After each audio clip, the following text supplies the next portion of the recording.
Hello, thanks so much for tuning in here with me today. If you are new, welcome. And if you are returning, welcome back to the series on meditation and A Course in Miracles. I come here each day to read you the lesson, and we are also going through chapter 1 of the text. Today we will finish chapter 1, but let's start with lesson 128. The world I see holds nothing that I want. The world you see holds nothing that you need to offer you. Nothing that you can use in any way, nor anything at all that serves to give you joy. Believe this thought and you are saved from years of misery, from countless disappointments, and from hopes that turn to bitter ashes of despair. No one but must accept this thought as true, if he would leave the world behind and soar beyond its petty scope and little ways. Each thing you value here is but a chain that binds you to the world, and it will serve no other end but this. For everything must serve the purpose you have given it, until you see a different purpose there. The only purpose worthy of your mind this world contains is that you pass it by, without delaying, to perceive some hope where there is none. Be you deceived no more. The world you see holds nothing that you want. Escape today the chains you place upon your mind when you perceive salvation here. For what you value, you make part of you as you perceive yourself. All things you seek to make your value greater in your sight limit you further. Hide your worth from you and add another bar across the door that leads to true awareness of yourself. Let nothing that relates to body thoughts delay your progress to salvation, nor permit temptation to believe the world holds anything you want to hold you back. Nothing is here to cherish. Nothing here is worth one instant of delay and pain, one moment of uncertainty and doubt. The worthless offer nothing. Certainty of worth cannot be found in worthlessness. Today we practice letting go all thought of values we have given to the world. We leave it free of purposes we gave its aspects and its phases and its dreams. We hold it purposeless within our minds and loosen it from all we wish it were.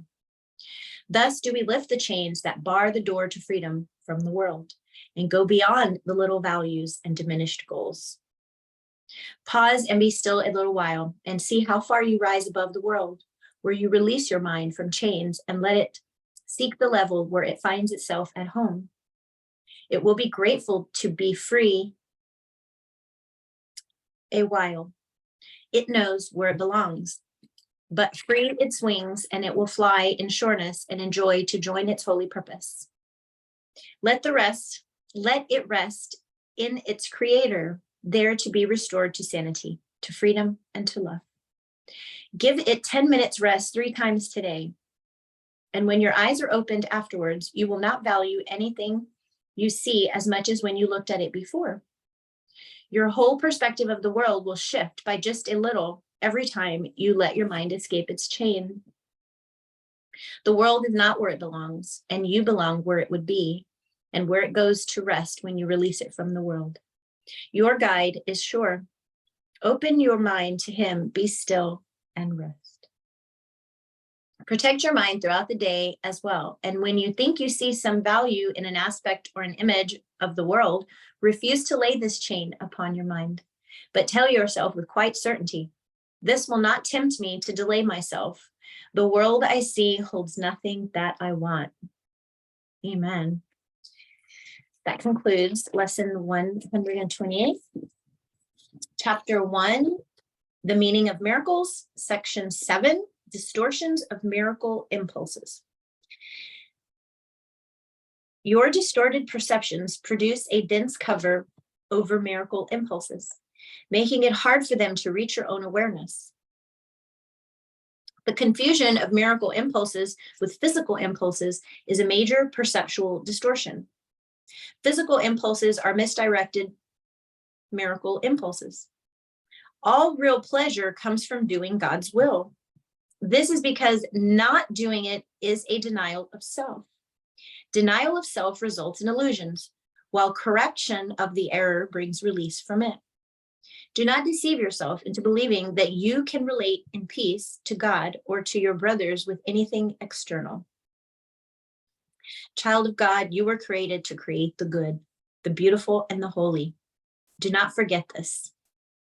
The love of God for a little while must still be expressed through one body to another, because vision is still so dim.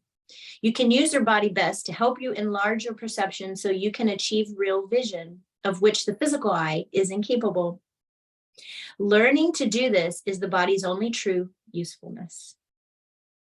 Fantasy is a distorted form of vision. Fantasies of any kind are distortions because they always involve twisting perception into unreality. Actions that stem from distortions are literally the reactions of those who know not what they do. Fantasy is an attempt to control reality according to false needs. Twist reality in any way and you are perceiving destructively. Fantasies are a means of making false associations and attempting to obtain pleasure from them. But although you can perceive false associations, you can never make them real except to yourself. You believe in what you make. If you offer miracles, you will be equally strong in your belief in them.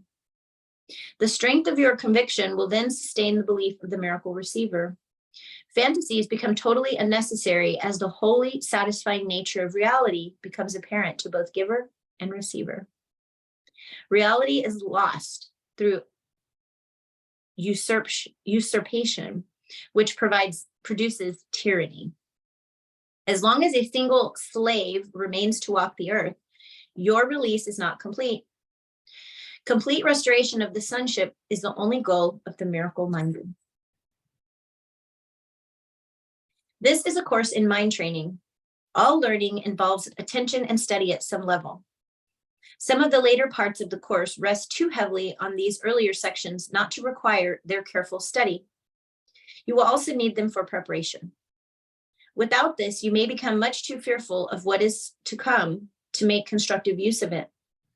However, as you study these earlier sections, you will begin to see some of the implications that will be amplified later on. A solid foundation is necessary because of the confusion between fear and awe to which I have already referred, and which is often made.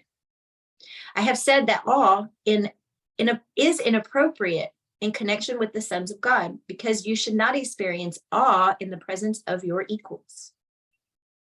However, it was also emphasized that awe is proper in the presence of your Creator. I have been careful to clarify my role in the atonement without either over or stating it. I'm also trying to do the same with yours. I have stressed that awe is not an appropriate reaction to me because of our inherent equality. Some of the later steps in this course, however, involve a more direct approach to God Himself.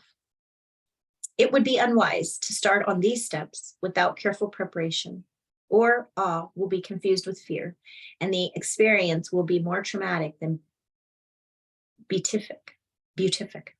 Healing is of God in the end. The means are being carefully explained to you.